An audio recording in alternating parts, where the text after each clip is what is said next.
ఆంధ్రప్రదేశ్లో ఎలక్షన్స్ దగ్గర పడుతూ ఉండడంతో ఒక పార్టీ నుంచి ఇంకో పార్టీకి మారే వాళ్ళ సంఖ్య పెరుగుతోంది. అటు వైసీపీ నుంచి ఇటు టీడీపీకైనా, ఇటు టీడీపీ నుంచి అటు వైసీపీకైనా మారుతున్న వాళ్ళ సంఖ్య రోజు రోజుకి పెరుగుతోంది. ఎలక్షన్ టైంలో ఇది చాలా సహజంగా జరిగేటువంటి అంశమే. పార్టీలు మారడం అనేటువంటి అంశం అత్యంత తప్పు కైండ్ ఆఫ్ థింగ్.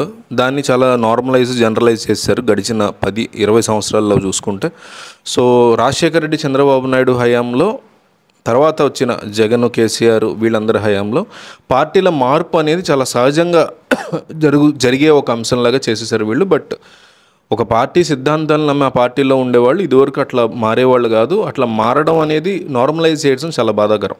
సో ఇప్పుడు వసంత కృష్ణ ప్రసాద్ తెలుగుదేశం పార్టీలోకి రావడం, ఆ నియోజకవర్గంలో టికెట్ని ఆయనకే ఇస్తారు అని లోకల్లో ఎక్కువగా టాక్ స్ప్రెడ్ అవుతూ ఉండడం,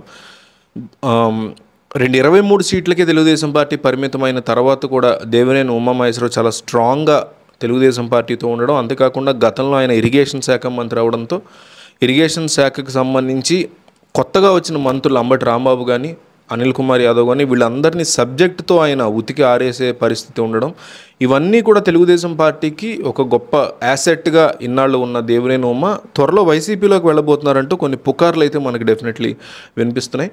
సో ఇవి నిజం అవ్వడానికి గల ఛాన్సెస్ ఎంతవరకు ఉన్నాయని చూడాలి.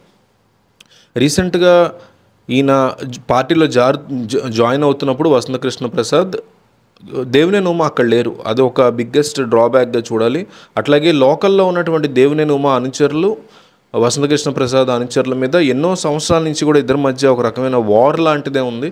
సో ఈ యుద్ధాన్ని ఎట్లా ఆపగలుగుతారు చంద్రబాబు నాయుడు అనేది బిగ్గెస్ట్ ఛాలెంజ్గా మారిన ఈ నేపథ్యంలో వైసీపీ ఉమామహేశ్వరరావును తీసుకోవడానికి తమ పార్టీలోకి విశ్వప్రయత్నాలు చేస్తున్నట్టుగా తెలుస్తుంది. అయితే ఎంత మేరకు వసంతకృష్ణ ప్రసాద్ని లోకల్లో ఉన్నటువంటి టీడీపీ క్యాడర్ కానీ,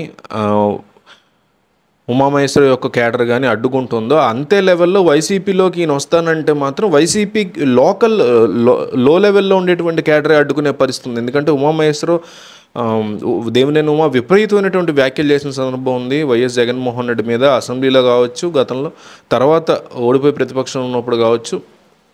జగన్మోహన్ రెడ్డిని చాలా తీవ్రంగా క్రిటిసైజ్ చేసే వాళ్ళలో తక్కువ మందిలో టీడీపీ తరఫున ఉన్న వాళ్ళలో దేవినేని ఉమామహేశ్వరరావు ఒకరు. సో ఆయన వైసీపీలోకి వస్తానంటే ఖచ్చితంగా వైసీపీ క్యాడరే ఒప్పుకునేటువంటి పరిస్థితి లేదు.